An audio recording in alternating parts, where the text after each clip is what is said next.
tiga kali pertemuan itu bahas hari ini tuh kita masuk ke sistem organ ya. Dua ini ya, pertemuan kedua dan pertemuan ketiga itu kita masuk tentang klasifikasi ya, klasifikasi makhluk hidup ya. Kemudian teman-teman di dalam untuk pertemuan kita ini ya, walaupun biologi dasar kita akan membahas tentang farmasi juga ya, tentang farmasi, kita kita kaitkan ini dengan biologi biologi dasar. Jadi begini teman-teman ya, uh, jadi walaupun kita di farmasi ya belajar tentang biologi, tapi biologi kita itu beda dengan teman-teman yang ada di MIPA ya, di biologi. Itu mata kuliah kita berbeda ya. Jadi nanti kita kaitkan dengan uh, farmasi itu sendiri ya. Jadi nanti kita bicara sistem organ, nanti kita teman-teman kan sudah organ ya, sudah ya. Nah, dari organ ini teman-teman ya, kita akan bicara tentang sistem organ ya. Berarti kalau sistem organ, berarti jaringan sel sudah selesai ya. Jaringan sel sudah selesai. Jadi sistem organ ini hari ini kita belajar tentang lebih ke arah cara kerja ya, cara kerja ya. Kemudian bagaimana uh, keseimbangan ya, homeostatis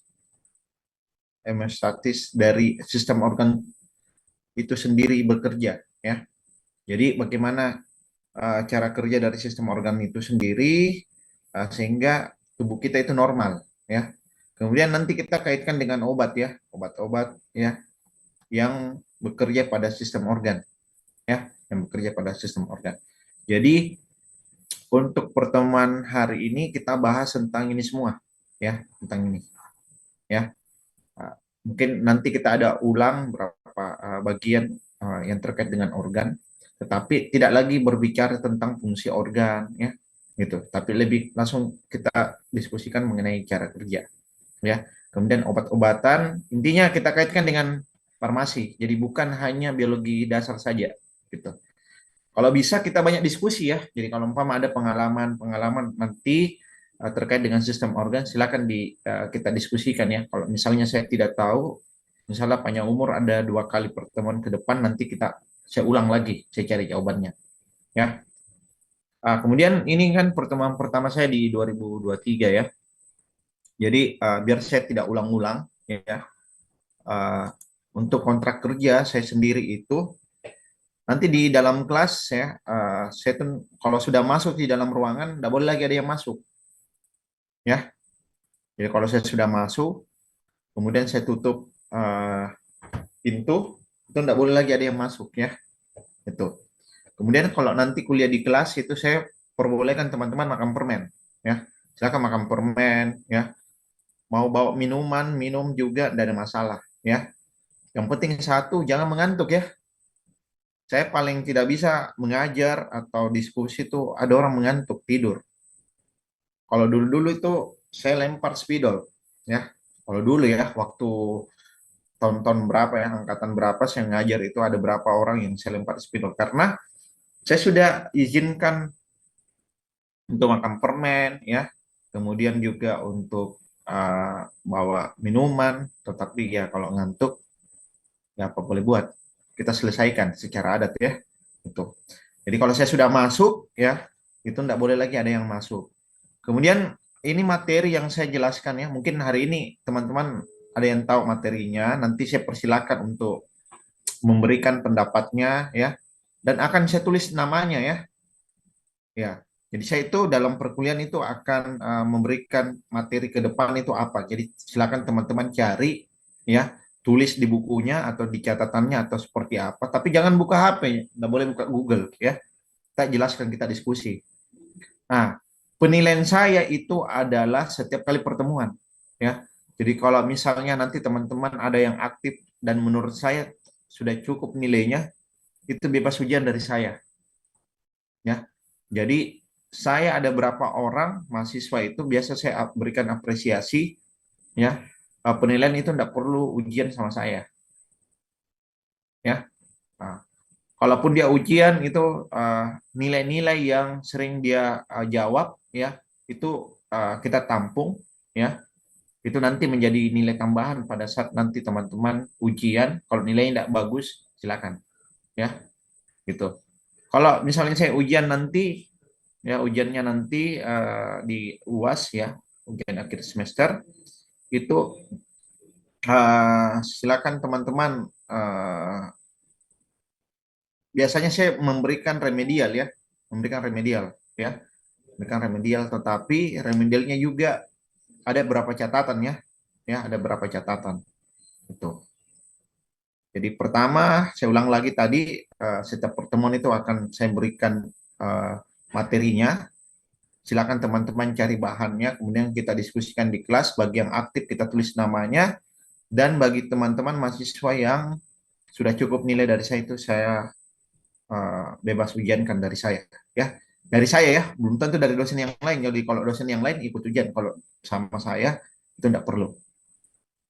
Oke, ya, oke. Bisa kita mulai atau ada yang mau ditanyakan? Silakan kalau ada mau ditanyakan.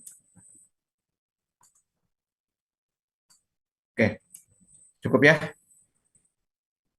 Oke, hari ini insya Allah kita masuk ke sistem organ, ya. Sistem organ. Yang menarik di sistem organ ini adalah kira-kira ada berapa, ya, sistem organ, ya? Ada yang bisa bantu sebutkan apa aja yang teman-teman tahu? Napasan, ya. Iya, ya. Apalagi? Pencernaan, Pak. Pencernaan, apalagi? Ekspresi, Pak. Ya, Peredaran darah. Reproduksi. peredaran Usus, Pak. darah. Organ gerak, Pak. Lambung, Pak. Wah, Reproduksi. muskuloskeletal, ya. Ini gerak, ya. Apalagi? Sistem otot, Pak. Wah, otot Sensasi, Pak. masuk di sini. Kalau teman-teman baca di buku-buku textbook itu sekarang banyak kan istilah kan muskuloskeletal, ya, gerak dan tulang, otot, ya, masuk di sini semua. Apa tadi? Sistem saraf, Reproduksi, Saraf, rangka. sistem saraf, Pak. Ekspresi, Pak. sudah, respirasi sudah, saraf, ya. Darah. Nah, darah ada, Ekspresi, Pak. Sistem ekskresi, Pak. ekskresi, Reproduksi, Pak. ya, sudah, ekskresi. Ada lagi satu, Sistem metabolisme masuk. Sistem endokrin. metabolisme, ya, endokrin, ya. Endokrin ini metabolisme, ya. Jadi dari istilah-istilahnya itu saya rasa teman-teman banyak baca buku berbeda-beda, ya. Kalau kalau ada yang bedakan gerak, kemudian otot, tulang, berarti itu masih bahasa Indonesia. Kalau kita baca textbook itu disebut dengan muskuloskeletal, ya. Gitu. Jadi ada berapa? 1, 2, 3, 4, 5, 6, 7, 8, ya. 8 sistem organ, ya, yang semuanya bekerja secara homeostatis, ya. Ya, normal. Sehingga nanti kita lihat seperti apa cara kerja semuanya ini untuk membentuk, kalau sistem organ berarti membentuk tubuh, ya. Ini paling ujung, ya.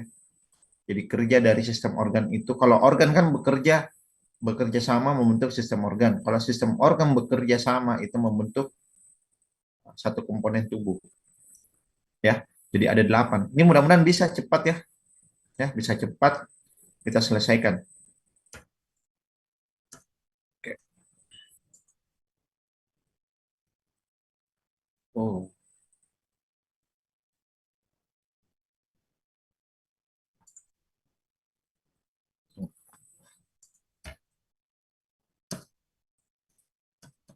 Ini tidak pindah, ya? Tidak. Iya, Pak. Tidak, ya? Tidak, Pak. Tunggu. Tidak, Pak. Oke.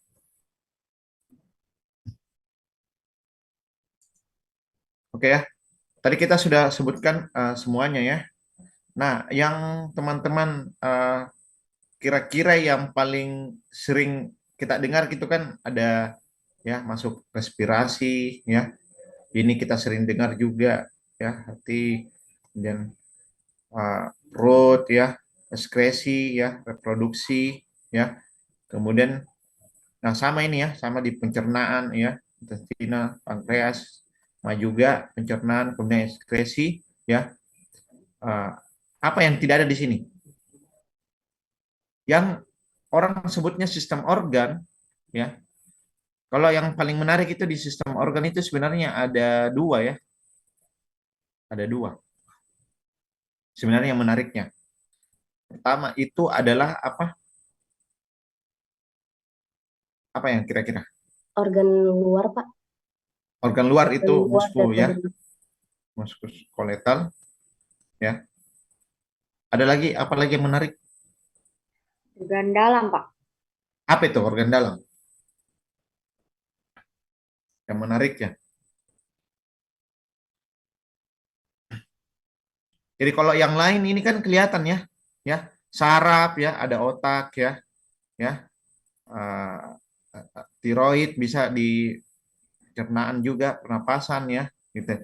Tapi yang menarik itu sebenarnya dua itu muskuloskeletal itu ini melingkupi ya, melingkupi dari kulit ya, kulit ya, kulit, otot, tulang atau sendi. Ini teman-teman tidak berbentuk seperti yang ini ya, tidak berbentuk seperti ini. Makanya ini agak-agak unik kalau kita bahas ya. Ini lebih ke arah untuk mengenali lingkungan ya. Jadi tubuh kita untuk mengenali lingkungan itu sistem muskuloskeletal yang lebih dominan ya. Yang menarik itu ada yang kedua itu yang menarik lagi adalah apa? Endokrin ya. Apa ini endokrin? Sistem metabolisme. Metabolisme. Apa? Yang sebenarnya memang di situ organ yang bekerja ya, organ ya, sistem organ. Tapi ada yang menarik itu yang kita istilahkan dengan hormon ya. Ya. Jadi kalau yang lain teman-teman itu ada bentuknya ya, kita sebut ada bentuknya.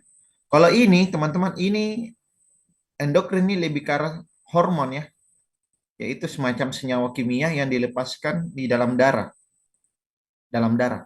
Jadi ini senyawa kimia ya dilepaskan di dalam darah ya, di dalam darah. Kemudian nanti darah ini itu menuju ke respon target, bahasanya itu target,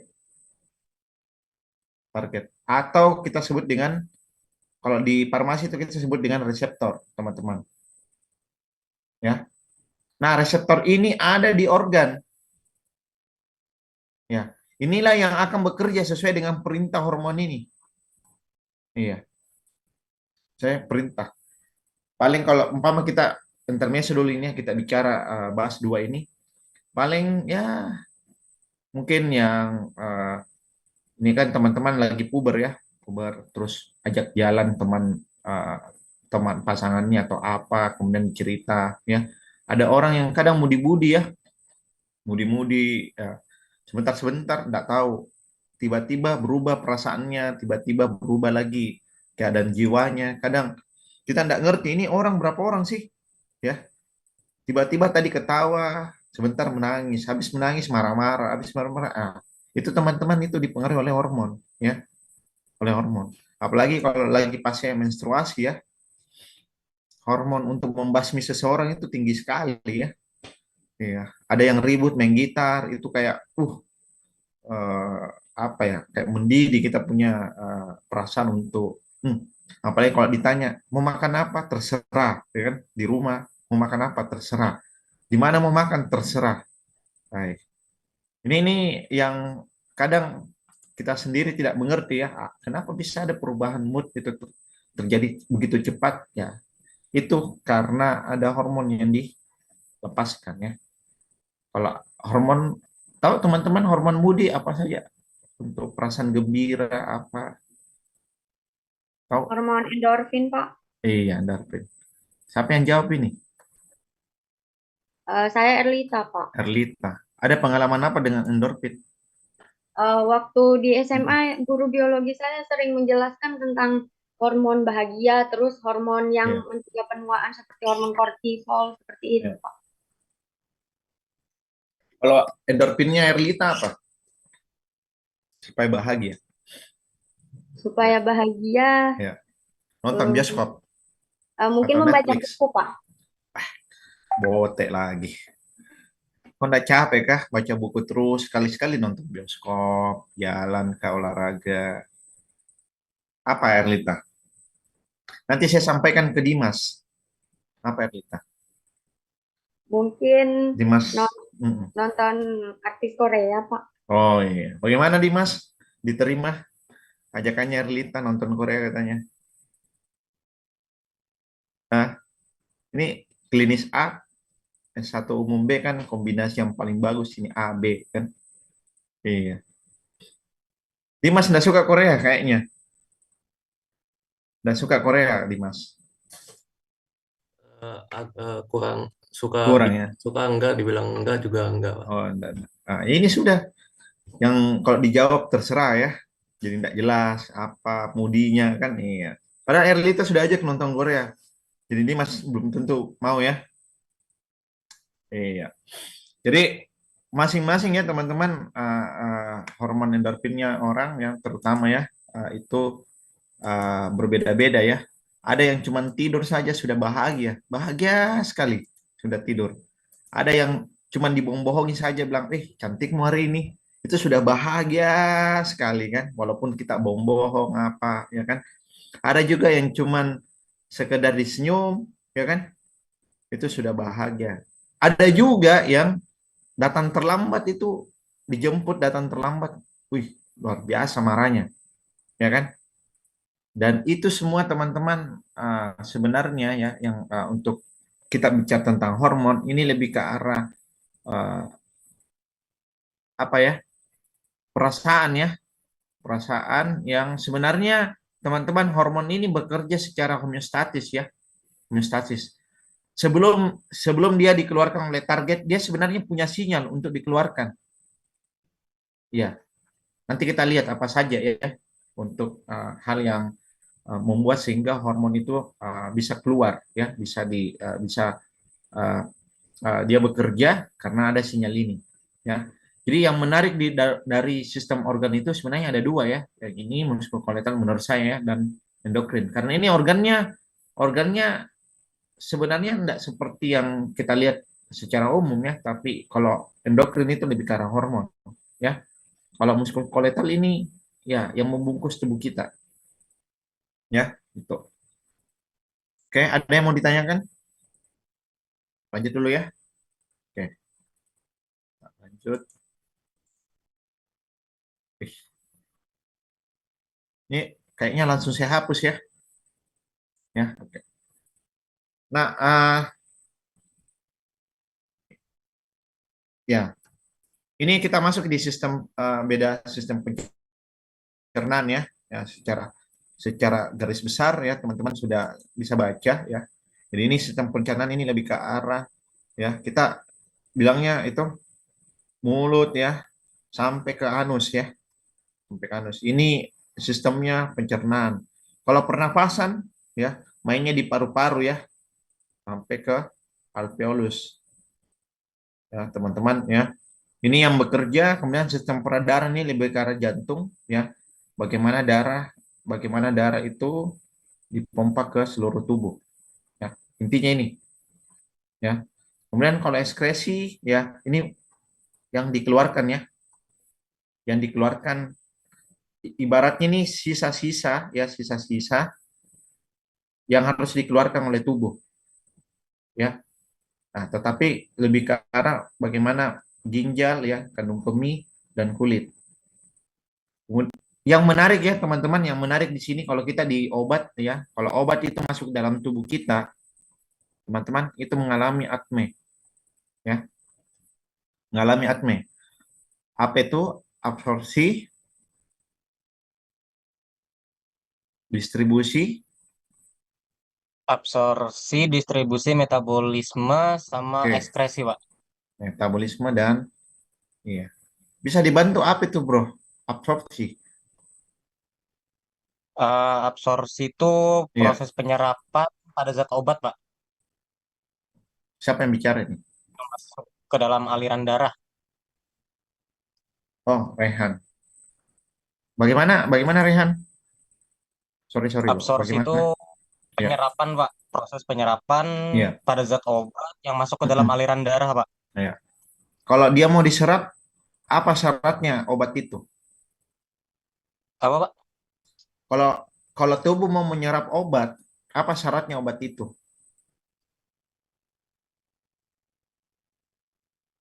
Diminum, Pak. Ya, diminum. Tapi ada yang tidak diminum kan? Oh iya. Iya. Jadi apa syaratnya obat itu? Supaya bisa diserap, yaitu adalah larut. Oh, Iya.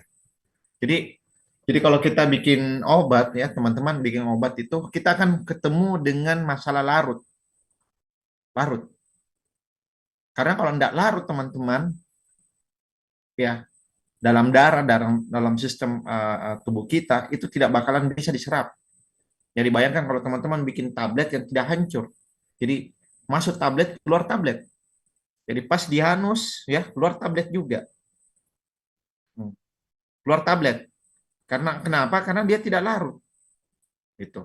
Jadi di sini pentingnya kita sebagai orang farmasis ya, untuk membuat obat ya, formulasi obat itu bagaimana caranya bisa larut. Nah, kalau dia sudah larut, itu baru bisa diserap, teman-teman. Ya. Intinya sebenarnya dalam dalam penyerapan itu, jadi bagaimana dia bisa di pencernaan itu apa yang terutama yang memberikan dampak itu adalah lambung, ya, di sini. Karena apa yang istimewa dari lambung itu pH-nya terlalu asam ya, ya, terlalu asam sehingga kalau obatnya itu bersifat basah, ya kan? Kalau obatnya bersifat basah, maka ini akan ketemu dengan asam. Maka inilah sistem bekerja obat mah, teman-teman. Jadi obat mah ya, obat mah secara umum ya. Nah, mah ketika terjadi asam berarti kita harus tambahkan basa supaya dia netral kan? Makanya obat mah itu sifatnya basa, teman-teman. Gitu. Ada juga obat yang bekerja bagaimana asam ini itu asam itu teman-teman dipengaruhi oleh ini nih kita bicara farmasi juga mungkin teman-teman sudah bosan kan kapan dong Kak Pak saya bicara tentang farmasi nih siapa tahu ditanya sama orang rumah ya kan bagaimana di farmasi ya jadi kalau teman-teman kalau kita di lambung kita itu terjadi asam itu ternyata atom ion H+ itu terlalu banyak di lambung makanya ini harus dikeluarkan ada lagi obat yang bekerja seperti itu. Jadi banyak jenisnya. Hanya saja secara umum ya, obat itu sebelum larut itu bagaimana caranya tidak rusak di keadaan asam. Ingat ya, sebelum masuk ke dalam darah itu kan melalui pencernaan ya, melalui pencernaan. Makanya kalau melalui pencernaan jadi harus larut obat itu. Harus larut obat itu dan jangan rusak terhadap asam. Nanti kalau dia larut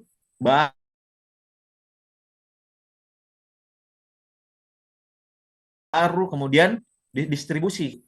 Oh ya, lupa. Teman-teman di farmasi itu ada istilah absorpsi. Ada bisa dilihat? Bisa? Jadi ada B, ada D. Kalau B teman-teman itu penyerapan seluruh. Ya, jadi kalau ada nanti teman-teman dapat istilah absorpsi berarti seluruhnya. Semua bagian diserap, ya. Ada juga teman-teman istilahnya adsorpsi, AD. Ini sebagian. Sebagian.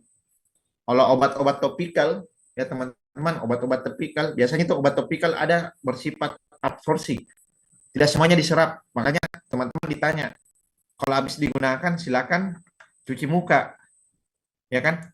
Silakan cuci muka karena yang diserap itu sebagian saja. Ya, teman-teman punya kosmetik atau apa ya? Skincare apa segala macam itu tidak semuanya masuk dalam tubuh. Paham kan? Makanya habis kita pakai harus kita cuci. Itu absorpsi. Nah, Tapi kalau di dalam tubuh, setelah dia larut di dalam tubuh, itu biasanya terjadi absorpsi, penyerapan semuanya. Adapun ya, ini sebenarnya diserap semua ya. Adapun yang tidak terikat di dalam tubuh, teman-teman, dia tidak terikat, kalau dia nantinya setelah dia larut, kemudian distribusi ya, ini distribusi tergantung obat itu di mana bekerja ya. Jadi di mana reseptornya nih, di mana reseptornya. Jadi orang bertanya, Kak, kenapa bisa saya minum obat? Nah, tapi yang bekerja, padahal kaki saya yang sakit. Kaki yang sakit, teman-teman. Kaki yang sakit. Jauhnya itu kan mulut sama kaki kan. Oke lah, ada topikal, ada langsung dioleskan ya. Tapi kalau kita bicara uh, oral ya di mulut, itu kemudian bekerja di kaki sakit. Kenapa bisa? Bagaimana caranya itu obat ketika masuk ke dalam tubuh itu ketemu dengan kaki kita yang sakit. Ternyata ada yang menuntun obat itu bekerja bahwa dia harus ketemu dengan namanya reseptor. Tergantung obat itu reseptornya di mana. Maka dia ketemu dengan yang ada di kaki sakit tadi.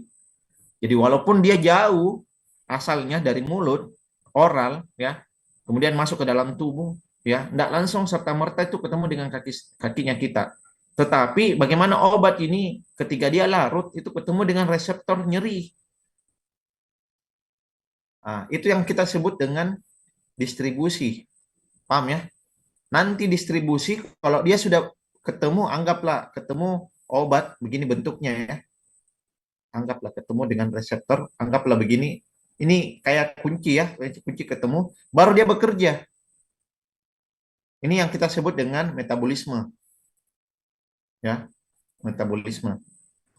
Supaya metabolisme ini supaya bagian obat tadi yang tidak aktif menjadi aktif. Karena ada reseptor yang bekerja. Nanti setelah ini semua bekerja, kemudian ada namanya ATME, ekskresi. Ekskresinya apa? Ini obat itu dikeluarkan. Makanya ada yang bilang kalau habis minum obat, kan biasa kita ditanya sama apotekernya atau sama dokter, kalau banyak minum obat, banyak-banyak minum ya, air putih kan? Ya, kita harus banyak minum air putih. Karena apa? Karena sisa obat yang tadi, metabolisme tadi, itu harus kita keluarkan, teman-teman. Jangan sampai itu ada di dalam tubuh. Makanya kalau kita buat obat, itu selalu dihitung cemaran logam. Cemaran logamnya. Jadi logam itu jangan banyak di dalam logam itu susah dikeluarkan oleh tubuh. Jadi sekali masuk di dalam tubuh, ya itu bahaya, itu bisa menjadi cancer, toksik. Ya, jadi itu yang harus kita kendalikan kalau kita buat obat. Sampai sini ada yang mau ditanyakan? Aman? Bisa lanjut lagi? Ya, saya hapus ya. Bisa, Pak. Hapus, ya oke. Iya, Pak. Ya. Kemudian berikutnya lagi ada namanya sistem saraf ya, sistem saraf.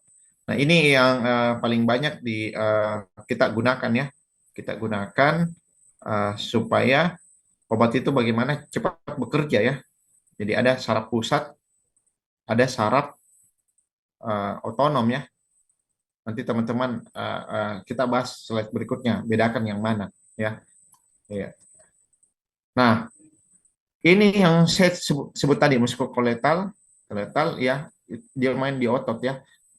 Otot ini teman-teman ya salah satu jalannya masuk obat ya. Kalau kita sebut dengan intramuskular ya, intramuskular. Jadi di sini obat dimasukkan ke dalam otot. Kalau bila mana ya, jadi kalau teman-teman bertanya, Kak, kenapa ada injeksi? Kenapa ada obat yang tidak oral? Tidak oral ya, tidak melalui mulut ya. Jadi obat-obat yang lain yang tidak melalui mulut itu, salah satu alasannya adalah apa tadi yang menarik di pencernaan? Adanya lambung. Ya. Jadi teman-teman, lambung ini asam sekali nih. Banyak obat yang rusak kalau kena ini. Ada juga kalau obat itu yang sifatnya asam, dia makin bagus. Jadi ada tiga kondisi obat ketika melewati pencernaan. Pertama itu tambah bagus karena dia sama-sama asam. Ya, kedua dia bekerja menetralkan asam. Ketiga ya itu obat itu rusak karena gara-gara asam. Maka salah satu alasannya adalah dibuat obat yang tidak melalui pencernaan.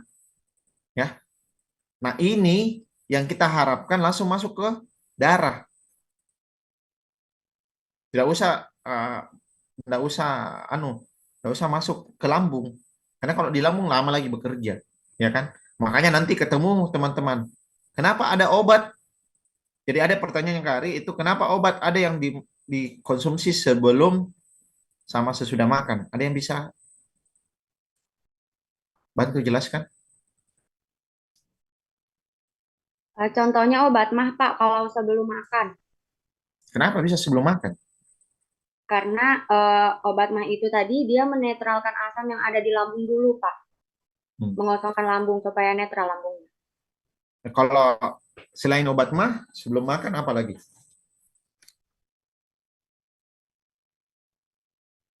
Apa lagi? Obat mual Pak. Obat mual ya toh. Bagaimana Joy? Disebut apa obat mual ini Joy? Apa istilahnya di farmasi? Ah ya, anti emetik ya, obat mual muntah. Tahu pernah konsumsi Joy? Belum pernah Pak.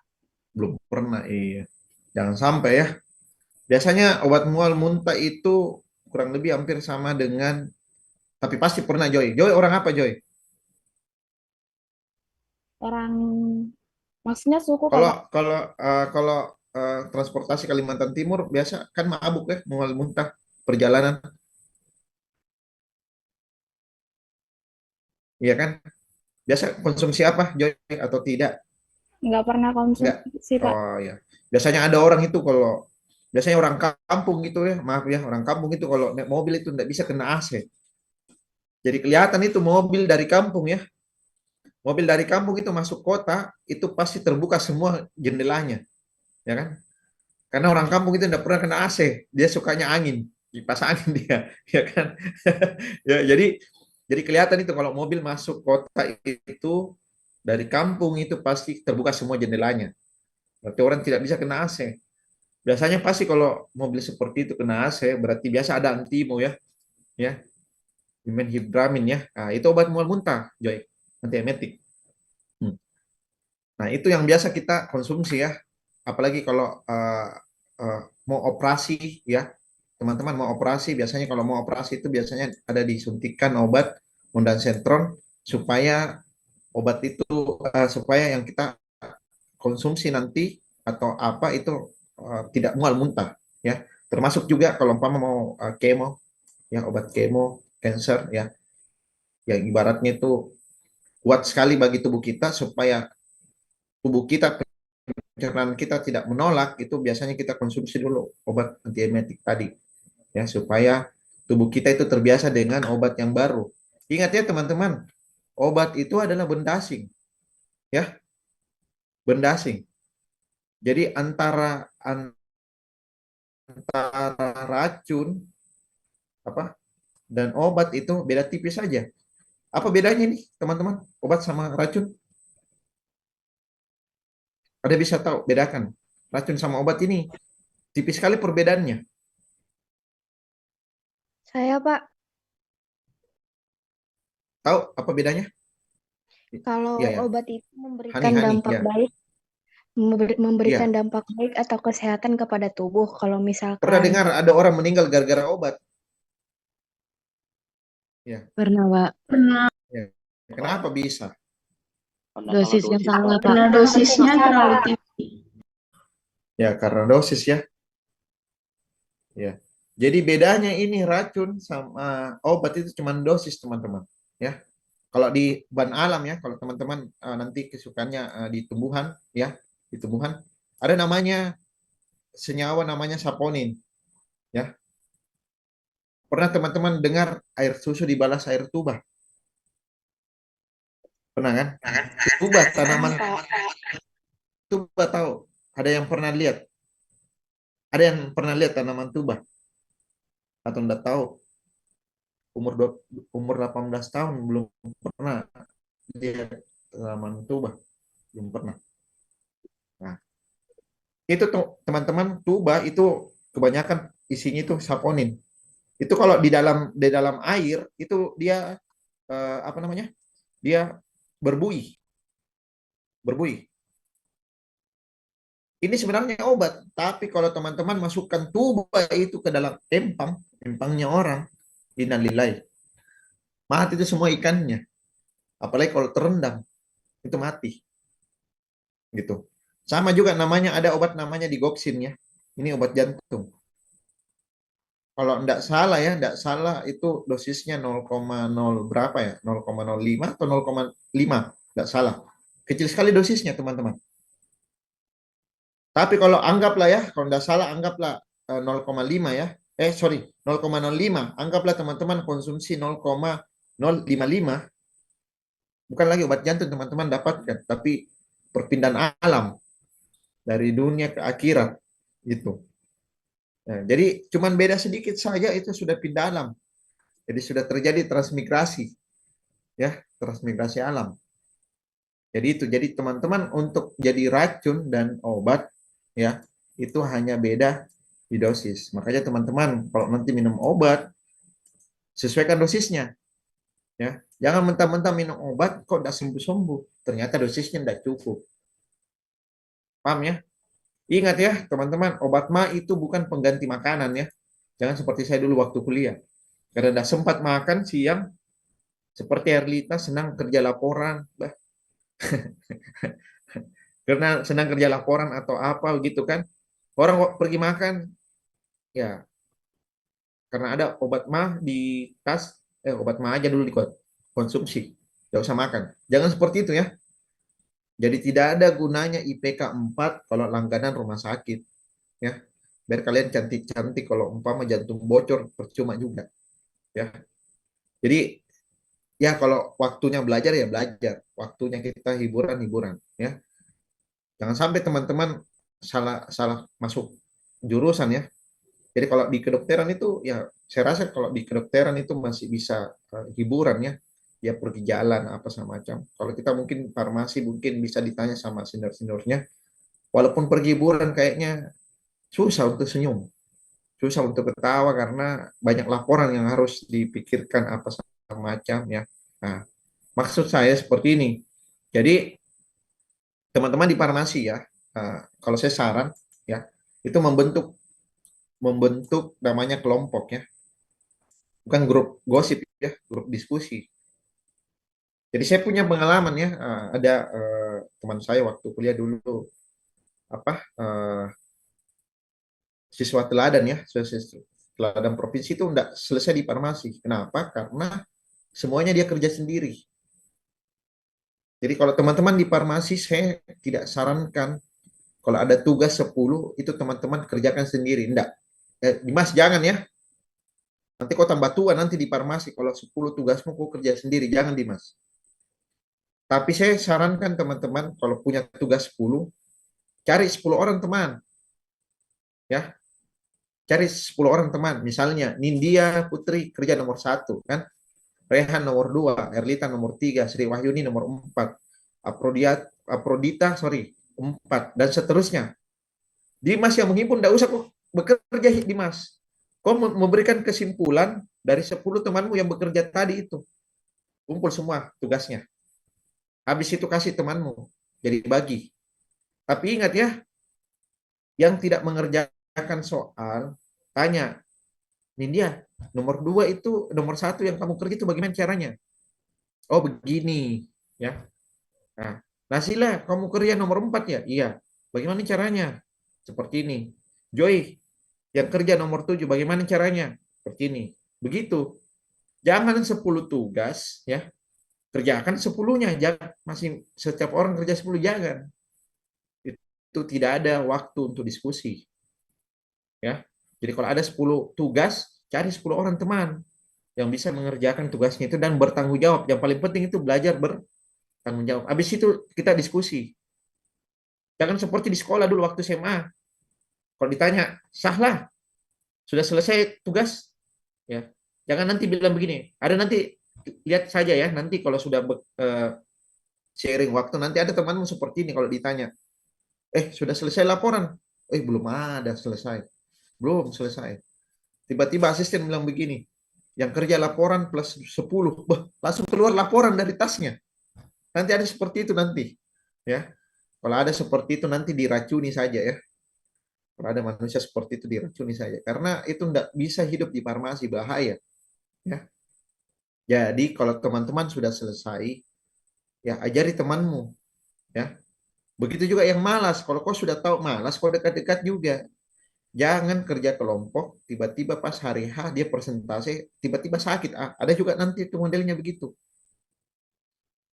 Kerja tugas semangat, pas presentasi langsung sakit. Apalagi kalau disebut namanya langsung sakit. Tiba-tiba di farmasi itu banyak ya. Jadi saya sarankan sekarang bentuk kelompok diskusi, ya. Cari teman yang bisa bertanggung jawab dan nyambung, ya. Kasih tugas masing-masing kita mengerjakan. Oke ya, gitu. Kita langsung saja untuk ini sampai jam 11 ya. Kita oke. Ini limpatik ya. Limpa ini lebih ke kekebalan tubuh ya. Sama kekebalan tubuh. Integumen ya, sama juga ya. Sama juga dengan tadi muskuloskeletal ya, itu untuk pelindung dari lingkungan ya, sama. Jadi ini lebih ke kulitnya ya, kulit. Kalau muskuloskeletal itu maaf, ada yang sebut muskuloskeletal itu kulit juga ya. Kalau di materi saya bagikan ada integumen, ada muskuloskeletal. Jadi muskuloskeletal itu lebih ke arah otot dan tulang ya. Nah, kalau kulit dia tersendiri yang kita sebut dengan integumen ya. Tuh. Oke, kita berikutnya pindah. Kalau ada yang mau ditanyakan langsung saja di slide ya. Ya, kita masuk di pencernaan ya. Saya rasa sudah dijelaskan sebelumnya ya sama dosennya ya. Ada namanya paring. Apa ini paring? Tenggorokan ya. Tenggorokan. Kita masuk oral ya. Ya, ini masuk di mulut, tenggorokan ya, ketemu dengan ya lambung ya. Ketemu dengan lambung. Nah, ada pankreas juga, kemudian ada usus ya. Usus. Nah, kalau duodenum ini gunanya teman-teman usus untuk menghaluskan ya. Sorry, untuk menghancurkan ya. Ya, menghancurkan makanan atau menghaluskan itu sama saja. Kalau jejunum sama ileum itu adalah untuk usus yang berfungsi sebagai penyerapan. Ya, sebagai penyerapan. Nanti kalau sudah diserap semua, baru keluar di sini. Baru keluar. Ya. Satu-satunya mungkin orang bertanya-tanya, apa sih gunanya usus buntu ini? Ya.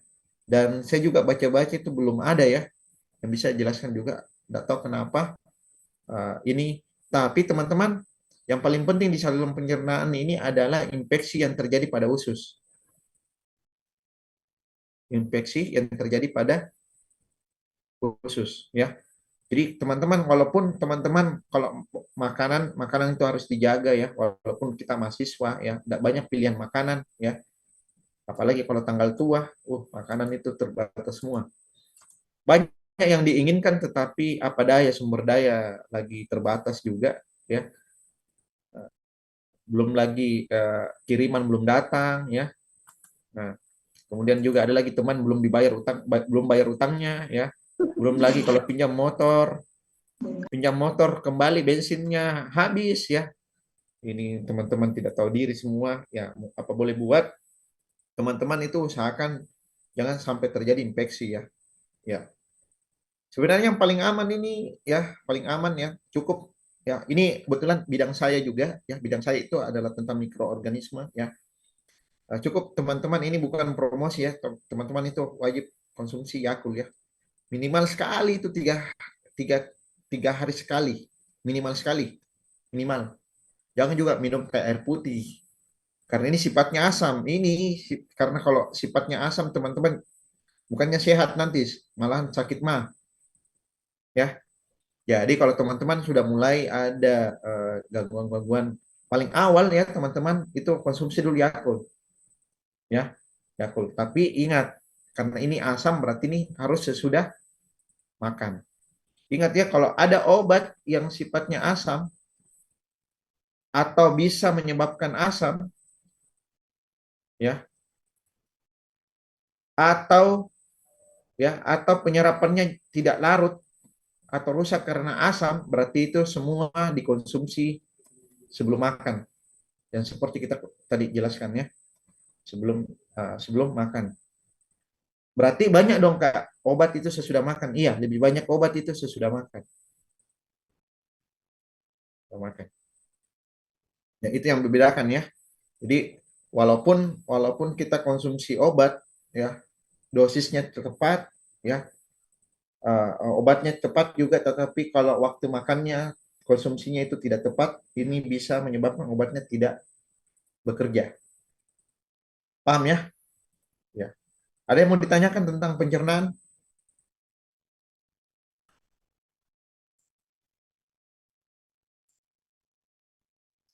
Ada?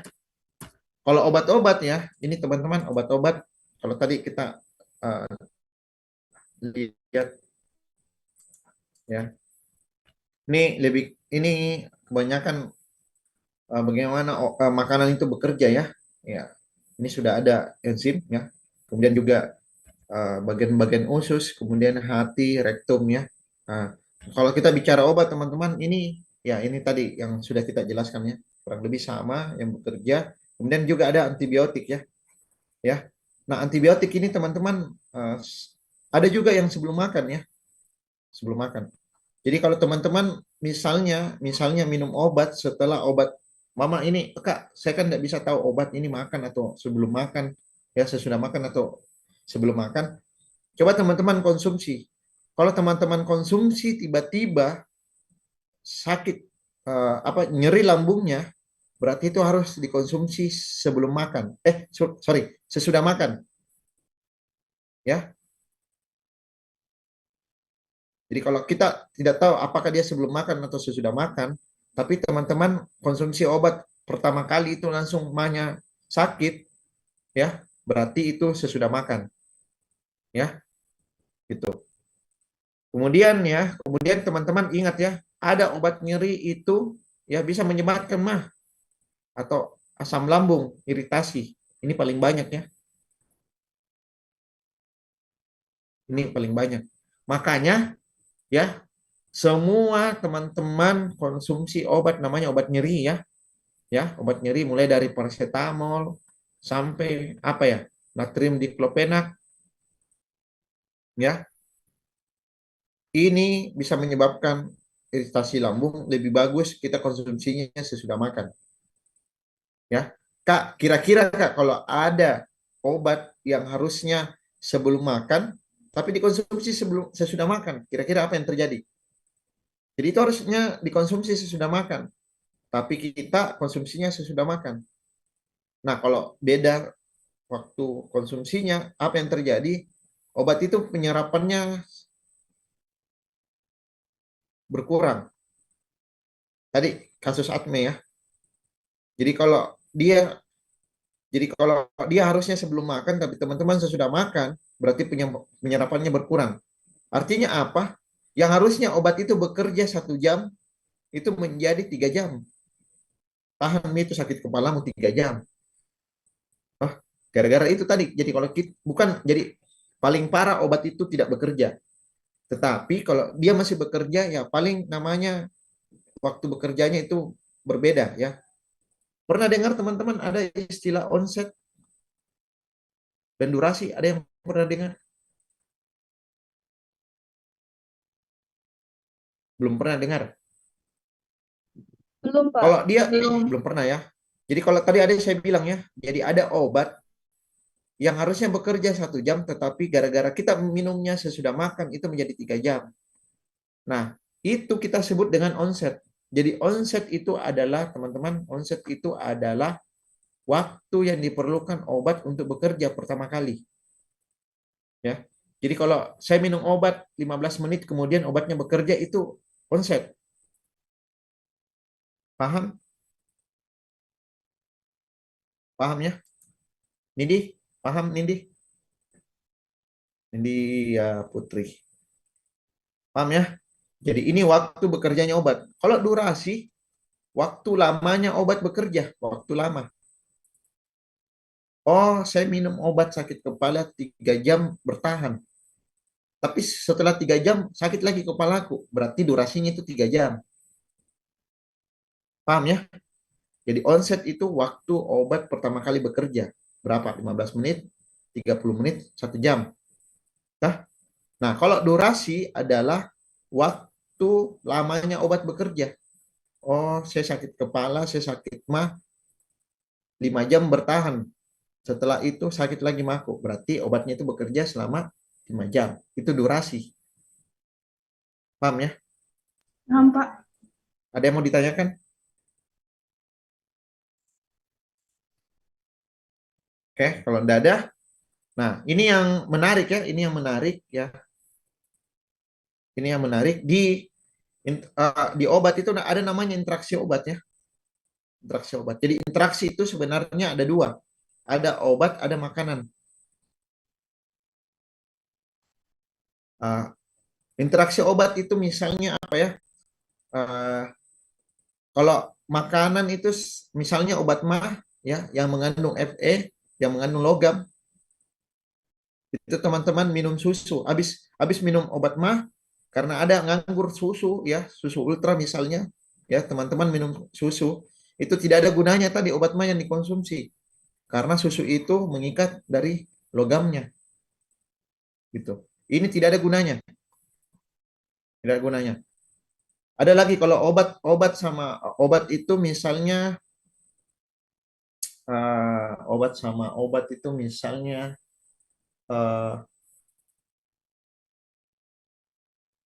obat mah ya.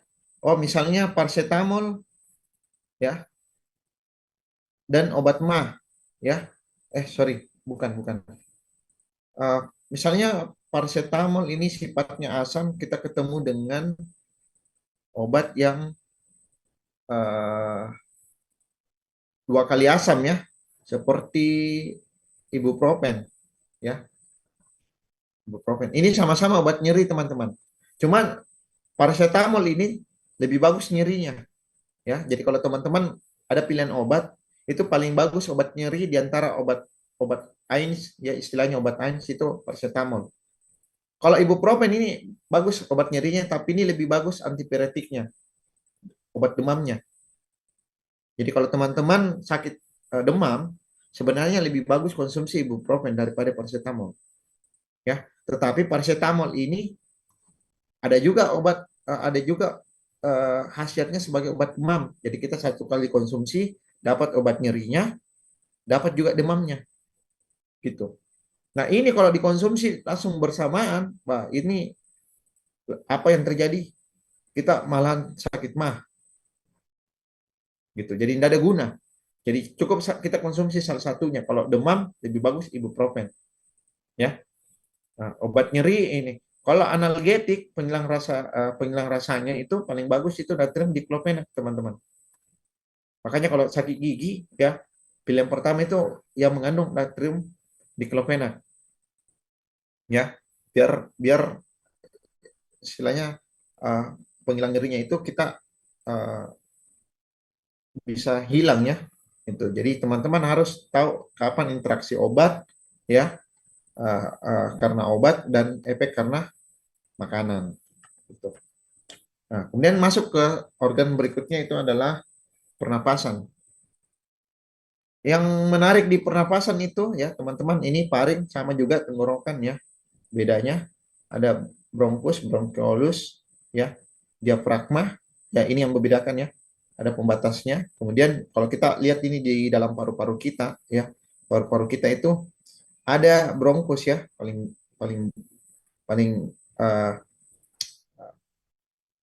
yang bagian luarnya ini adalah alveolus. Kemudian yang ini ya teman-teman yang menuju ke sini itu adalah bronchiolus ya.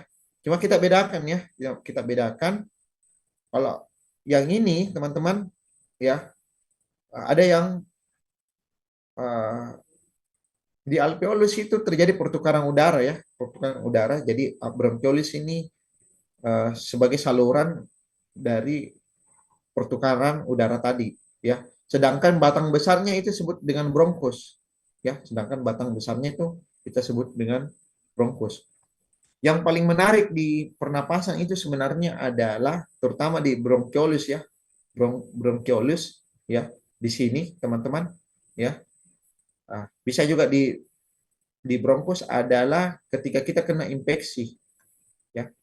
Ya. Di sini ini paling bagus tempat tumbuhnya mikroorganisme teman-teman di bronchiolus, bronkus sama alveolus. Makanya kalau teman-teman ada yang bilang, oh kita sakit dari luar itu tidak boleh mandi malam ya kan, walaupun gerah ya kan. Kemudian kalau kita sementara ini kena terpapar udara dingin terus ini bisa menyebabkan infeksi. Nah itu teman-teman kalau pneumoniae ya, kena pneumoniae ini bakterinya itu dia menempel di sini teman-teman. Dia menempel di sini. Kalau dia menempel dari sini, apa yang terjadi kalau infeksi? Jadi kalau ada teman-teman pertama batuk ya, batuknya itu sebenarnya batuk infeksi itu khas ya, khas sekali batuknya, batuk. Kemudian dia mengeluarkan dahak ya, dahak teman-teman, makan dahak. Apalagi dahaknya ini tidak encer ya, dia kental ya, ini susah sekali dikeluarkan, makanya bisa menyebabkan paru-paru kita sakit ya, paru-paru kita sakit. Kalau dia dahaknya encer, teman-teman bisa ada sistem pertahanan tubuh kita yang kita sebut dengan batuk. Ini bisa keluar, tapi kalau kental, batuk itu nggak bisa keluar. Makanya kita harus konsumsi obat, apa istilahnya? Obat apa? Supaya pengencer dahak.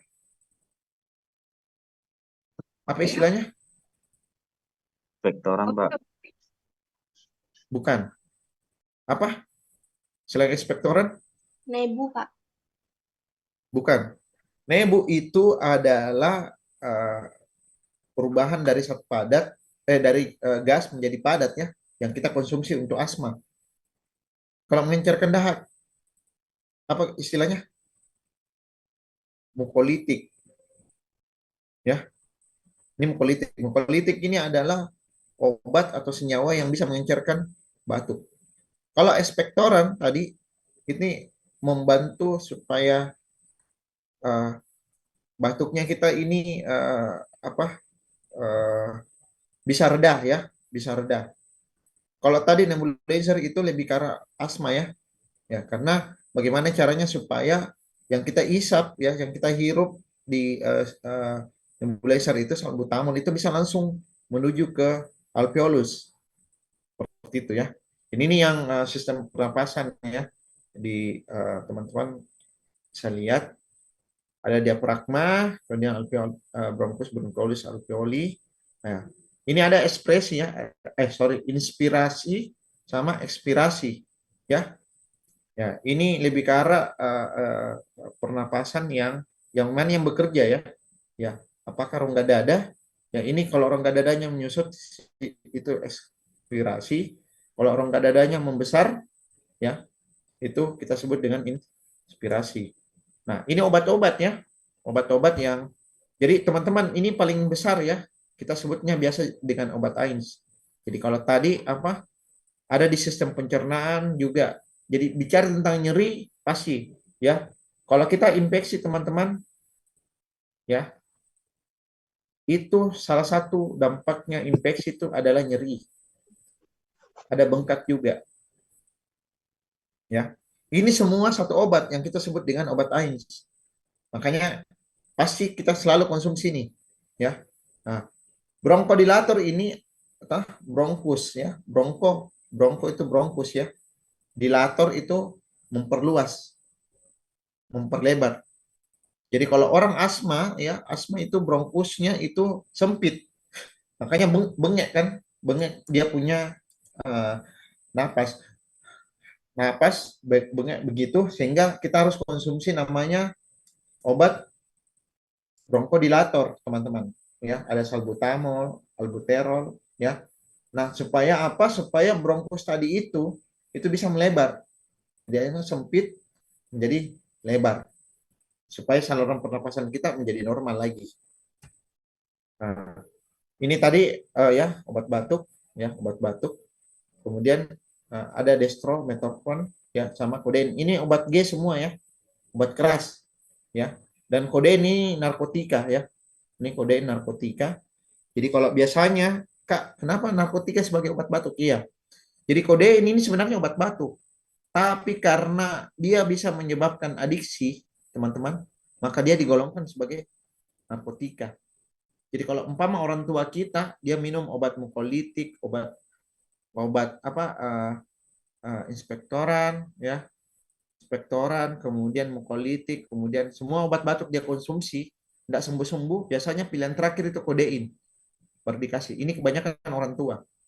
Jadi sebenarnya kodein ini adalah obat batuk, tapi karena dia menyebabkan adiksi, maka digolongkan sebagai narkotika. Maka tidak bisa lagi dijual bebas. Ya. Nah, sama juga dextromethorphan juga. Ini kebanyakan obat-obat. Ini sebenarnya obat G ya. Obat G apa? Tidak boleh dalam bentuk tunggal. Jadi kalau dia obat tunggal, itu tidak boleh diberikan. Kalau dia kombinasi baru dia bisa diberikan. Makanya dextromethorphan itu biasa kita dapatnya di kombinasi. Ya. Nah, terakhir juga ada hipertensi teman-teman. Ya.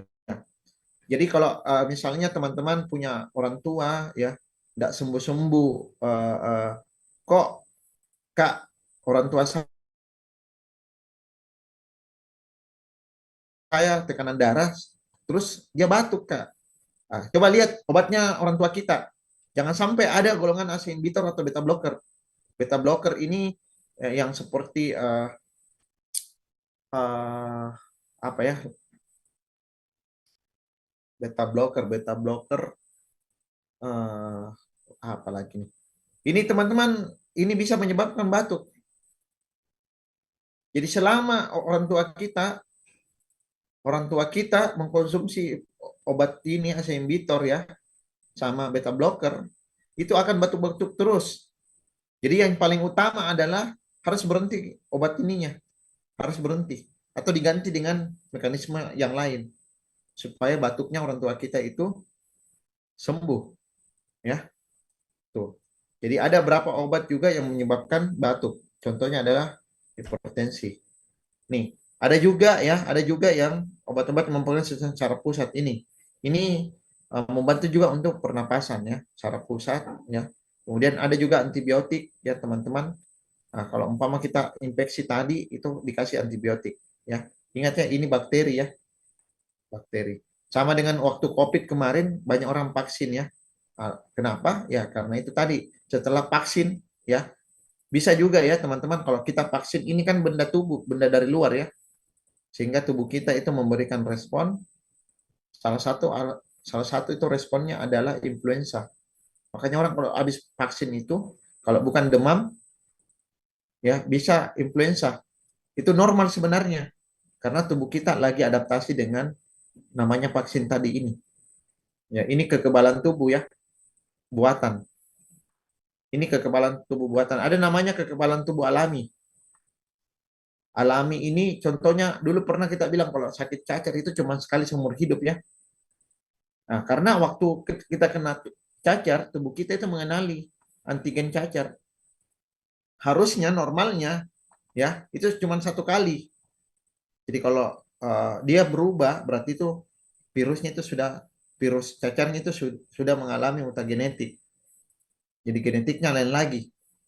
Tapi normalnya sebenarnya cacar itu seumur hidup kita hanya sekali. Karena tubuh kita sudah mengenali antigennya, maka tubuh kita bisa menghasilkan antibodi. Gitu. Nah, ini sistem peredaran darah. Ada yang bisa bantu jelaskan sistem peredaran darah? Ada yang bisa bantu?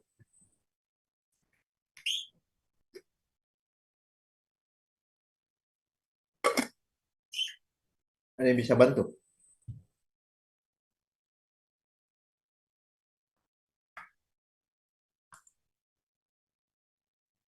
Ada yang bisa bantu? Bagaimana jantung itu bekerja? Kita mulai dari mana? Siapa yang mau jelaskan?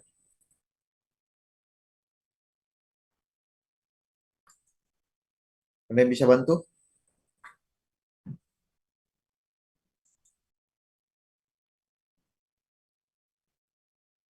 Ada? Misal bisa? Saya, Pak. Wilma, ya, ada yang bisa? Linda, Saya bantu sesuai pengetahuan saya, Pak. siapa yang bicara nih? Renita, Pak. Oh, Renita, ya, oke. Ya. Ya, gimana, Eh, Red? ada Ya, dari paru-paru, mana paru-paru? Oh, mulai dari paru-paru. Nah, terus baru masuk ke vena pulmonalis. vena pulmonar berarti masuk ya. Berarti Ya, ini, ya, teman-teman ingat ya, vena itu ya CO2 ya. Kita sebutnya CO2 ya. Atau kadar oksigennya rendah ya. Beda dengan arteri ya. Kalau arteri itu O2-nya tinggi ya. Oke. Dari paru-paru masuk ke vena ya. Oke, sini. Terus kemana lagi? masuk ke serambi kiri, Ya, serambi serambi kiri. kiri. Jadi saya ulang lagi ya. Anggaplah ini ada 4 kotak ya. 4 kotak. Ini dari atas ya. Dari atas ya. Dari atas. Jadi ini teman-teman ingat saja karena ini dari atas. Kalau kita mau masuk rumah itu yang pertama kali kita dapat namanya teras atau serambi ya. Hah? Atau atrium. Kalau bahasa ini atrium. Nah, yang di belakang. Jadi ini serambi, ini serambi. Hah? Ini ada di belakang itu apa namanya? Kalau bahasa Indonesianya bilik ya, di belakangnya di bilik. Paham ya? Halo? Paham, Pak. Ya, Paham, Pak. oke. Ini bilik ya. Bilik. Nah, bilik itu atau nama lainnya adalah ventricle ya. Sampaikan kalau tidak kedengaran ya suara saya. Jangan sampai menjelaskan. Nah, ingat ya, sebelah kanan kita. Jadi yang sebelah kalau dari gambar itu kita kan berhadapan. Jadi ini kiri. Ya, ini kanan. Ya. Jadi ini kiri, ini kiri, ini kiri. Ini kanan, ini kanan. Oke. Lanjut Renita. Paru-paru masuk ke serambi kiri ya. Iya, Pak. Baru Nah, masuk terus ke bilik kanan, hah? atau masuk keluar dari arteri pulmonalis. Arteri Pulmonalis. eh, gimana nih? Ada yang lain dulu, ada yang lain. Yang lain dulu, yang lain. Halo? Ya, ya. Oke, oke. Siapa? Nazila. Oh ya, Dari Nasila. Silakan Nasila. Jadi darah yang mengandung banyak CO2 akan diangkat oleh vena cava inferior menuju Tunggu dulu, vena cava. vena cava inferior, Pak. Ya. Ini mana? Ini ada inferior ya. Ini inferiornya, ada superiornya ya. Ya. Ini superior ya. Ya. Jadi ini semua darah masuk ya. Darah masuk ya. Jadi sumber. Jadi maaf ya Renita, Renita tadi agak biasanya orang pada umumnya menjelaskan dari masuk dulu ya. Ya, kalau tadi Renita dari paru kan. Nah, tunggu Nazila ya. Jadi darah masuk itu ya, darah masuk itu yang dari tubuh itu semua masuk ya. Semua masuk itu melalui ada namanya vena cava ya. Ada inferior, ada superior. Dimasuknya di sini, ada juga dari sini. Ya. Oke, lanjut. Kemudian darah tersebut diterima oleh serambi kanan, Nah, kemudian serambi kanan ya, ini serambi kanan, baru. dipompa oleh bilik kanan, Nah, dari sini pindah ke sini ya. Ya. Kemudian kemudian pompa melalui arteri pulmonalis menuju paru-paru. nah, dari sini keluar ya, dia di arteri pulmonaris. Jadi ini akan dibawa. Jadi ini vena ya.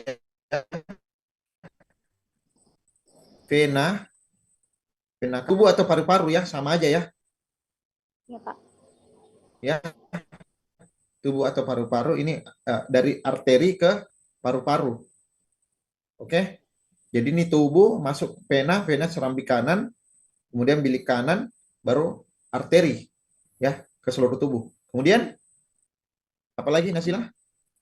Kemudian di paru-paru itu terdapat pertukaran antara oksigen dan karbon dioksida. Kemudian darah yang kandungan Dari paru-paru ya. kemudian darah yang mengandung oksigen tersebut masuk kembali ke jantung melalui vena pulmonalis ke Ya. serambi kiri. Serambi kiri. Sini ya. Di sini vena juga. Vena pulmonalis. Ya. Pulmo ya benar. Pulmo. Jadi ini. Ya, Jadi Pak. masuk. Jadi tadi masuk di sini, masuk semua ini diedarkan. Habis diedarkan dia masuk lagi di sini. Diedarkan dia masuk lagi. Masuk dari vena pulmonaris masuk serambi atau serambi kiri ya. Serambi kiri ini baru dia pindah ke bilik kanan. Oke ya. Baru nanti dia keluar. Kemudian Ya. Bilik kiri ya, bilik kiri ya.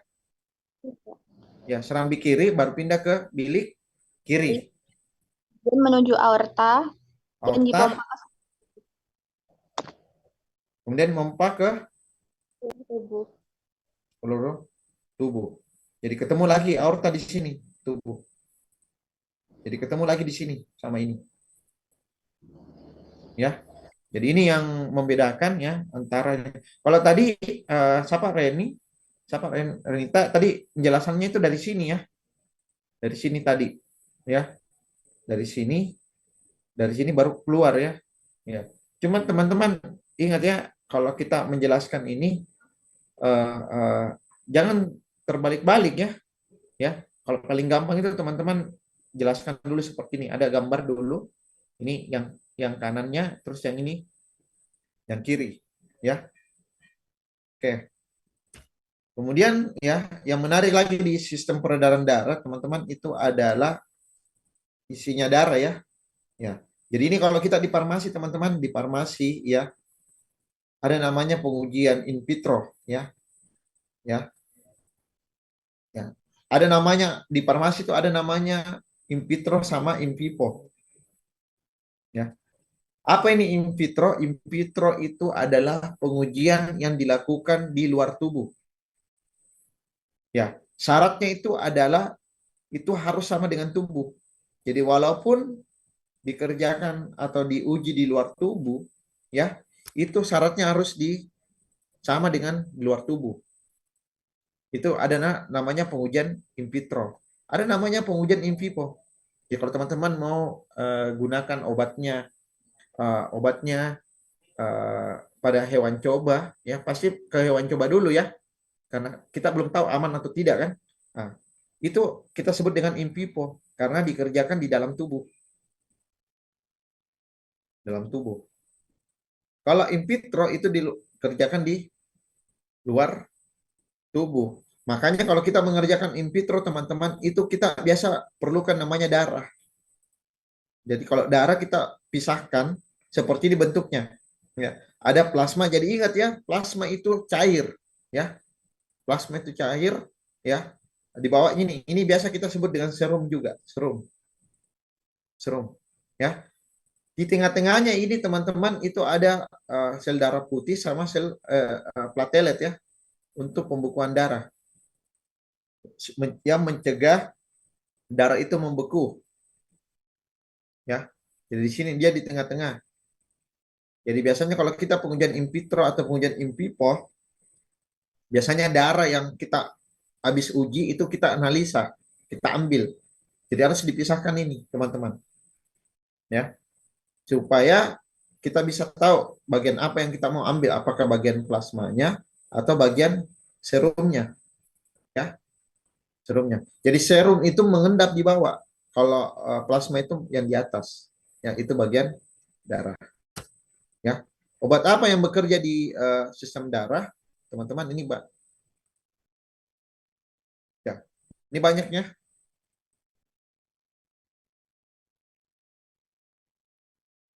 Ini obat yang ini ada ini apa istilahnya? Pemacu jantung ya. Ya, pemacu jantung ini yang biasanya yang saya sebutkan tadi digoxin ya. Jadi orang tua kita biasanya jantungnya sudah lemah, sudah tidak normal lagi karena dia lemah. Makanya dikasih digoxin atau cardiac stimulan ya, supaya jantungnya itu bisa bekerja. Denyut jantungnya itu kuat. Tapi jangan terlalu tinggi juga. Kalau bayangkan kalau motor motor motor remuk ya, motor tahun 90-an dipaksa lari 200. Itu hancur itu motor. Jadi nggak bisa. Ya, nggak bisa juga ya. Nah, kemudian ada hipertensi ya. Hipertensi itu berarti saluran dari pembuluh darah kita menyempit. Sehingga ini bagaimana caranya supaya dia melebar seperti ini. Sempitnya ini teman-teman bisa juga karena ada kolesterol di sini. Ada kolesterol. Jadi pembuluh darahnya itu sebenarnya tidak menyempit. Ya. Tapi karena ada kolesterol di sini, ada kolesterol, maka darah yang mengalir ini menjadi kecil. Paham ya? Bayangkan itu kalau ada selang air, itu selang airmu kalau supaya cemprotannya jauh kan dikecilin kan? Nah, kalau dikecilin itu pasti tekanan darahnya tinggi. Paham ya? Tekanan darahnya tinggi. Kalau tekanan darahnya tinggi, teman-teman, maka apa yang terjadi? Itu jantung kita akan memompa lebih kuat. Sehingga kolesterol yang ada di sini, ini harus diturunkan. Ya, harus diturunkan. Nah, sama juga kalau tadi jantung ini kan supaya lemah. Ternyata jantung itu kalau berdetak, ternyata detak jantungnya itu mulai tidak teratur lagi, maka dikasih namanya anti aritmia. Ya. Nah, darah ini teman-teman, darah ini kalau dipompa oleh jantung, ternyata pembuluh darah kita normal, tapi karena darah kita ini kental, darahnya kita ini kental, apa yang terjadi? Kita hipertensi juga. Kita hipertensi. Kenapa? Kenapa darah itu kental? Karena salah satunya itu adalah terjadi pembekuan.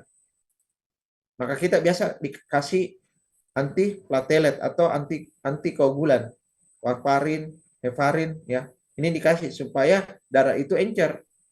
Tapi hati-hati teman-teman. Kalau kita konsumsi obat antiplatelet atau antikoagulan ya, teman-teman luka, jadi orang tua kita luka, itu bisa lukanya itu lama sembuh. Bisa lama sembuh karena apa? Karena darahnya encer. Jadi darah itu akan mengalir terus. Jadi kalau umpama misalnya orang tua kita konsumsi heparin ya, itu antiplatelet ya, maka dari itu encer. Tiba-tiba potong di dapur, tangannya teriris. Itu darahnya akan mengalir terus. Susah itu, lama itu baru sembuh karena darahnya akan mengalir terus. Jadi itu hati-hati ya kalau kita konsumsi obat-obat yang seperti modelnya tadi ya. Ya. Nah, kalau vasodilator itu teman-teman itu adalah pembuluh darah yang kalau teman-teman asma ya kan, asma itu kan asma. Hipertensi pembuluh darah itu menyempit ya. Padahal pembuluh darah kita normalnya itu seperti ini.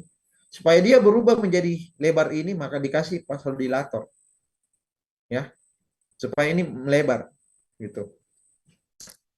Nah, berikutnya lagi ada nama sistem ya ekskresi ya. Ini ginjal ya. Yang menarik di ginjal itu apa? Kenapa bisa ada orang cuci darah? Saya tanya dulu, kenapa bisa ada orang cuci darah? Karena glomerulusnya rusak, Pak. Glomerulus. Temannya glomerulus ini apa temannya? Buat filtrasi. Apa? Filtrasi Bukan. darah. Yang melakukan filtrasi selain glomerulus apa lagi?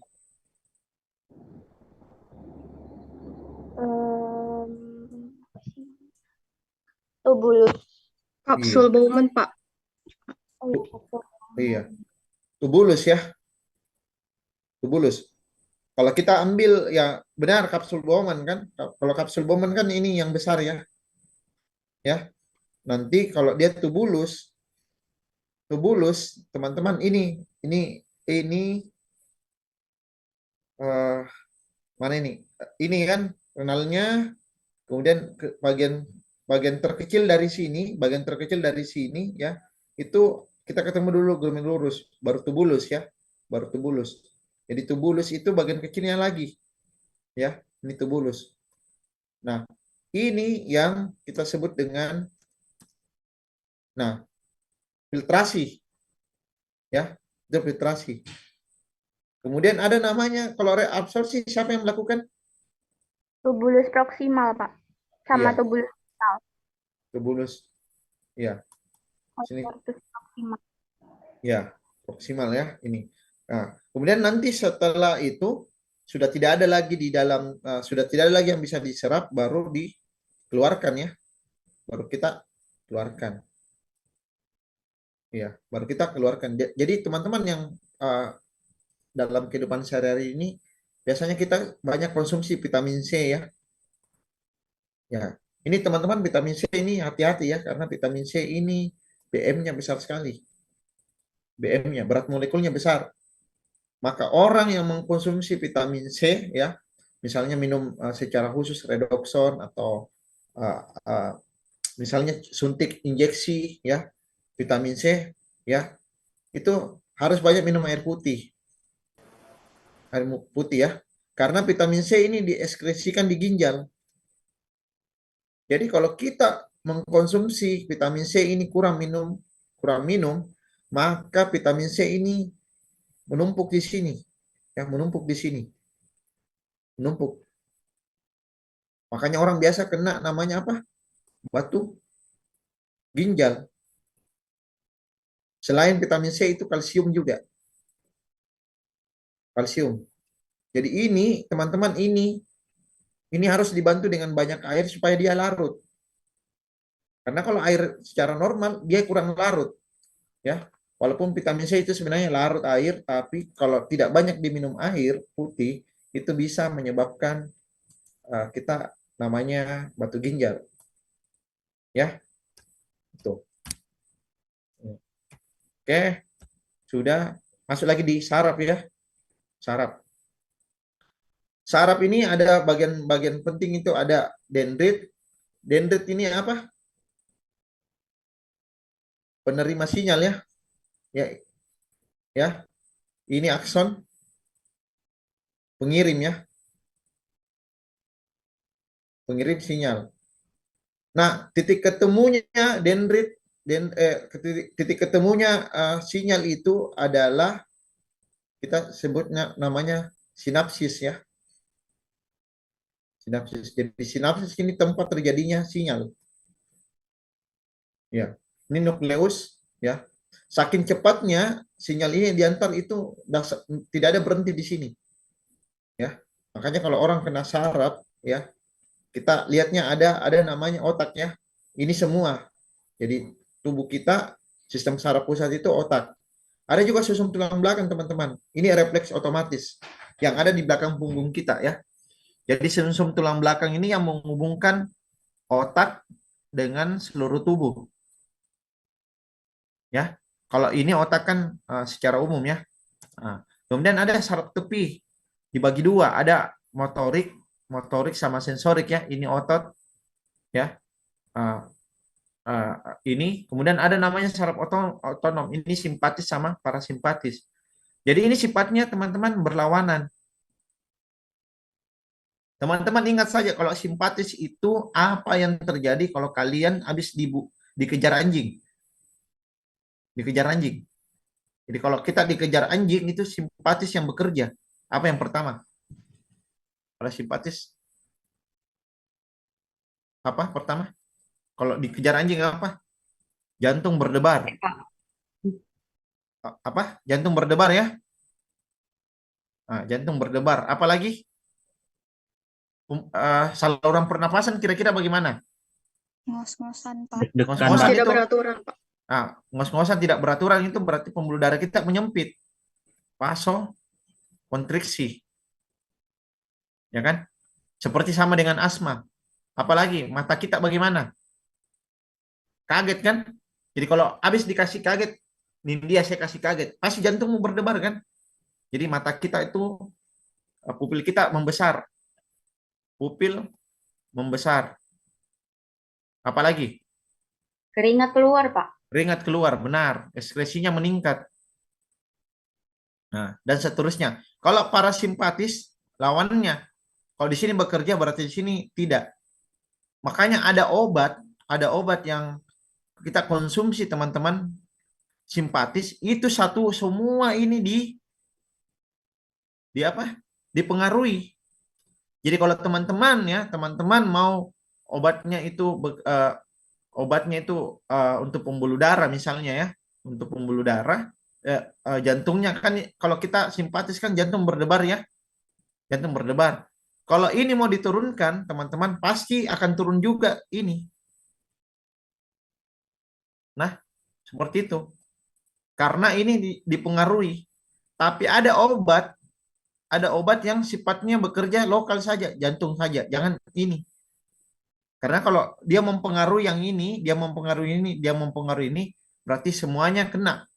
Tapi obat yang paling bagus itu kalau obat jantungnya, jantung aja yang bekerja. Jangan ini, enggak usah. Gitu. Nah, makanya teman-teman kalau kita minum obat itu pasti ada namanya efek samping. Ya. Efek samping karena obat yang bekerja itu ada di simpatis, ada di parasimpatis. Ini kita sampai jam 11 ya. Kita percepat saja. Ini hormon ya. Ini gunanya, fungsinya ya. Nah, hormon ini teman-teman ya. Ini ya. Ada sinyal. Sinyalnya itu kalau kita bicara tentang obat, kalau kita bicara tentang glukosa darah berarti ketika kadar glukosa darah kita dalam darah itu meningkat. Kalau ini meningkat, ya kan? Pankreas itu langsung mengirimkan sinyal. Karena dia terima sinyal ya, ada darah gula darah tinggi dalam darah, ini pankreas menerima sinyal dari sini, dia mengeluarkan namanya insulin. Nah, dia mengeluarkan namanya insulin. Maka karena insulin ini berupa hormon, maka hormon ini menyerang ini tadi darah tinggi, glukosa darah kita dalam darah, dia menyerang di sini, dia duduk di sini di reseptornya, sehingga itu menurun. Gitu. Sampai di sini ada yang mau ditanyakan? Ya, begitu ya. Cara bekerjanya hormon. Jadi hormon itu pasti akan menerima namanya sinyal dulu. Nggak serta-merta hormon itu harus dikeluarkan.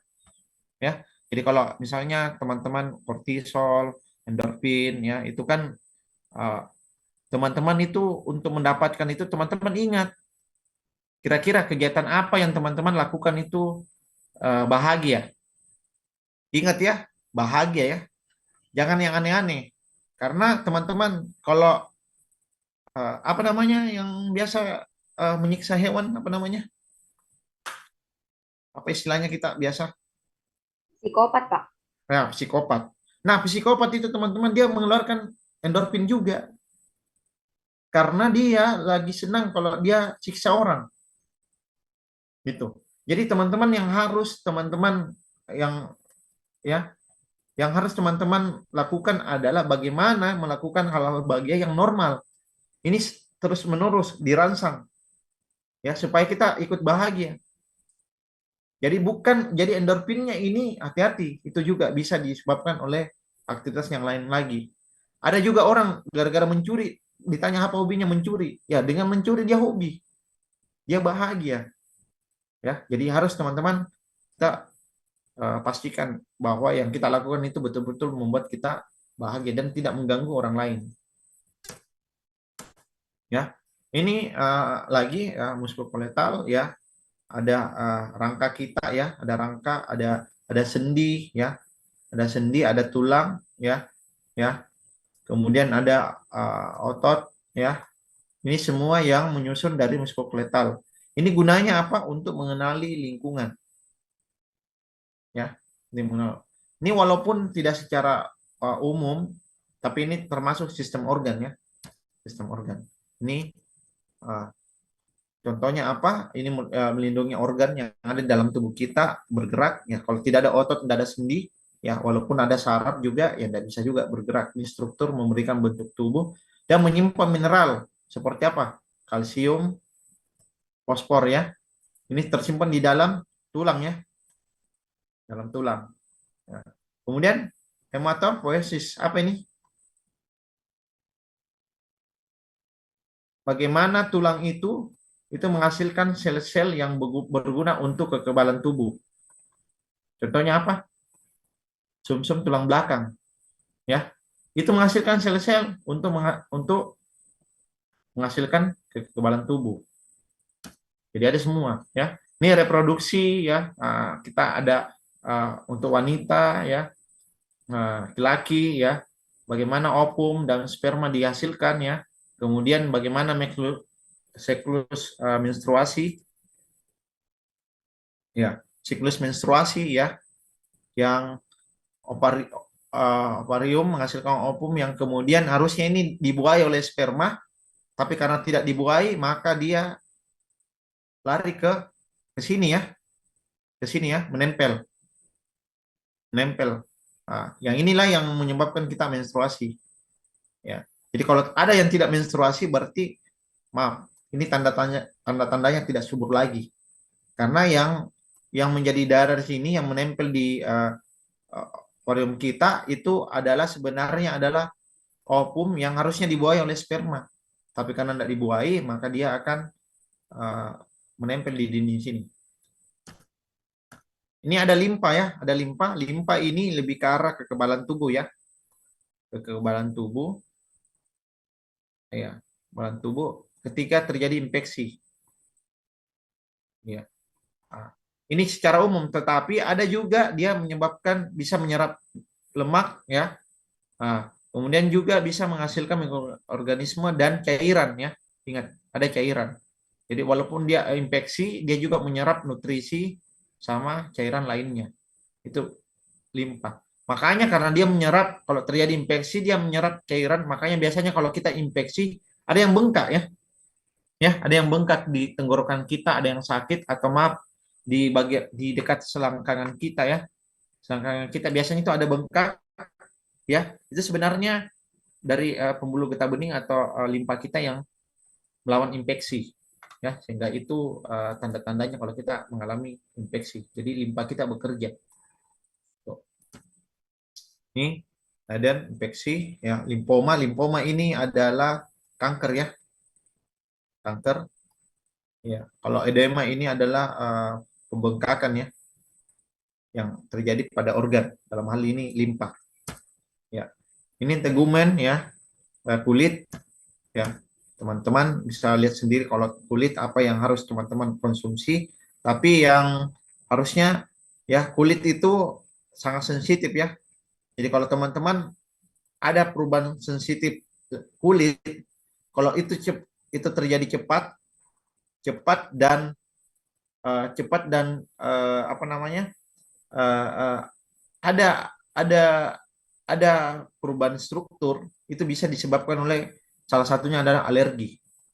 Makanya kulit itu paling sering itu kita kaitkan dengan alergi ya, karena alergi yang terjadi pada kulit ya itu cepat sekali terjadi ya. Sama juga kalau teman-teman kalau ada jerawat terus kemudian tiba-tiba teman-teman konsumsi atau menggunakan obat jerawat, tetapi teman-teman tidak jerawatnya tidak berkurang, jangan sampai itu karena awalnya itu adalah alergi yang kemudian menjadi jerawat itu ya.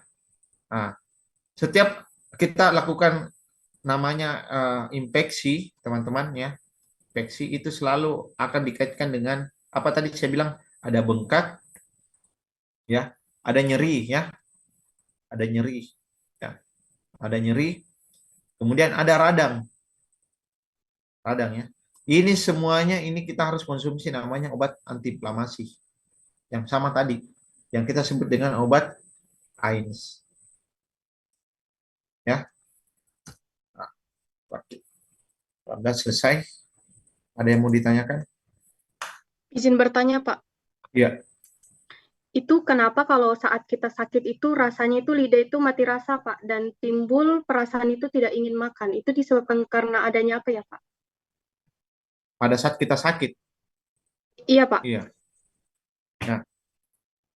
Nah, kalau kita sakit itu teman-teman ya, dampaknya dulu pertama teman-teman harus tahu dulu sakitnya itu kenapa ya. Karena ada juga lebih ke arah banyak ya. Kalau sakit itu berarti ada sistem organ yang tidak normal ya, tidak bekerja maksimal. Jadi kalau tadi kita sebutnya dengan saraf ya, termasuk juga ya saraf terutama ya. Jadi otak itu ada orang begini, organnya bagus semua, tapi lagi tidak mood makan. Nah, berarti dari sarafnya itu, terutama saraf pusat terutama, itu memberikan sinyal bahwa tubuh tidak mau makan. Ya, kalau yang tadi kita sebut dengan yang kayak lidah, mati rasa apa semacam, nah memang salah satu sistem pertahanan tubuh kita itu limpa tadi, ya itu bisa bekerja di situ, ya bisa bekerja sehingga dia mengenali apakah infeksi, ya atau keadaan kita tidak enak gitu semacam, dia mengenali kekebalan tubuh kita sehingga limpa atau getah bening yang ada di dalam biasa di bagian tenggorokan kita itu bekerjanya maksimal ya. Jadi kalau teman-teman tidak mau makan, terutama bukan perasaan tapi ada organ yang tidak enak di sekitar tenggorokan, sebenarnya pertahanan tubuh kita lagi bekerja, apalagi kalau itu kita lagi infeksi ya. Itu hanya saja teman-teman jangan dibiarkan ya, jangan dibiarkan, tetapi harus masuk karena bahaya. Bahayanya kenapa? Karena nutrisi tidak ada yang masuk. Ya, memang pertahanan tubuh kita lagi bekerja, tapi nutrisinya tidak masuk. Nah, itu akan mengganggu sistem organ yang lain. Gitu ya, Amalia ya. Jadi kalau tubuh kita itu ibaratnya itu ada infeksi yang terjadi, itu tubuh kita akan memberikan respon. Salah satunya itu tadi. Ada lagi? Baik, Pak. Terima kasih. Iya, sama-sama. Izin bertanya, Pak. Iya, silakan, Michelle. Saya ingin bertanya, Pak, mengenai hubungan makanan dengan obat. Misalnya kita diberikan obat sebelum makan itu ada perintahnya, kayak misalnya konsumsi 30 menit sebelum makan. Nah, untuk obat sesudah makan itu kan Pak jarang diberi arahan mau berapa lama setelah makan. Pertanyaan saya, apakah ada perbedaan jika kita mengonsumsi obat itu secara langsung setelah makan ataupun 1 jam setelahnya atau 2 jam setelahnya, Pak? Ya. Sebenarnya ya, makasih Michelle, bagus ya pertanyaannya ya.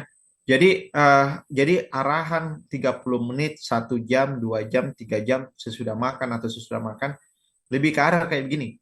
Jadi kalau teman-teman ingat ya, pertama begini, kalau kita konsumsi obat ya, pertama teman-teman obatnya sudah, dosisnya sudah tepat, pilihan obatnya sudah benar ya. Tapi mungkin teman-teman konsumsi itu ada rutin setelah konsumsi obat atau sebelum konsumsi obat, ada konsumsi makanan. Itu hati-hati. Itu bisa menyebabkan efek obatnya itu turun. Saya ulang ya. Jadi misalnya dosisnya sudah cukup bagus, sudah cukup ya dosisnya memberikan efek. Kemudian pilihan obatnya benar. Nah, yang harus teman-teman perhatikan benar yang disampaikan tadi misal, jangan sampai ada makanan yang teman-teman rutin konsumsi sebelum sama sesudah makan dan waktunya berdekatan dengan obat tadi. Karena begini teman-teman, pustaka tentang interaksi obat dan makanan itu masih kurang. Sangat kurang misal. Jadi kita belum tahu sebenarnya banyak obat yang kita belum tahu interaksinya dengan makanan seperti apa, apakah meningkatkah atau turun, itu kita tidak tahu. Bahaya juga kalau meningkat misal. Jadi kalau dia meningkat bisa overdosis kita.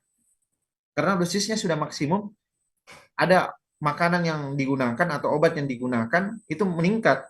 Itu bahaya. Jadi meningkat dosisnya, bekerjanya itu tidak bagus. Begitu juga kalau dia turun. Berarti dia tidak bekerja.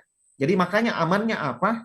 Amannya itu adalah kita perintahkan ke pasien untuk memberi selang waktu. Selang waktu ya. Kalau sesudah makan, misalnya kalau sesudah makan ya, paling sesudah makan itu tidak ada masalah misal, karena yang kita inginkan adalah lambung dalam keadaan kosong. Nah, jadi memang jarang dikasih perintah berapa jam sebelum makan, tidak ada. Yang penting lambung kosong. Nah, tapi ingat teman-teman, lambung itu makanan itu meninggalkan lambung kurang lebih 2 jam. 2 jam ya. Jadi biasanya orang itu sesudah makan 2 jam sesudah makan baru biasa konsumsi obat sebelum makan. Jadi yang dikatakan sebelum makan itu adalah sebenarnya ya, sebelum makan adalah di atas 2 jam setelah konsumsi terakhir. Gitu. Jadi bukan sebelum makan itu 2 hari tidak makan, bukan. Jadi lewat 2 sampai 3 jam dari makan terakhir kita itu sudah dianggap sesudah makan. Jadi silakan, jadi obat yang dikonsumsi 2 sampai 3 jam sesudah makan itu sebenarnya sudah terhitung sebelum makan. Paham ya? Kalau sesudah makan, nah itu tadi saya bilang, karena kita tidak tahu ada interaksi atau tidak, kita kasih selang waktu. Biasanya setengah jam. Paling lama 1 jam. Karena kalau 2 jam, ya itu tadi. Itu bukan lagi sesudah makan. Tapi sebelum makan. Ya. Ya, jadi kita inginkan dulu makanannya itu diserap, tidak ada interaksi dengan obat yang kita akan konsumsi. Gitu. Oke? Iya. Terima kasih. Ini kayaknya waktunya sudah lewat ya, minta tolong teman-teman yang tadi bertanya sama menjawab ya, bukan menyahut ya. Ya, yang menjawab sama yang bertanya silakan tulis namanya di kolom chat. Ya.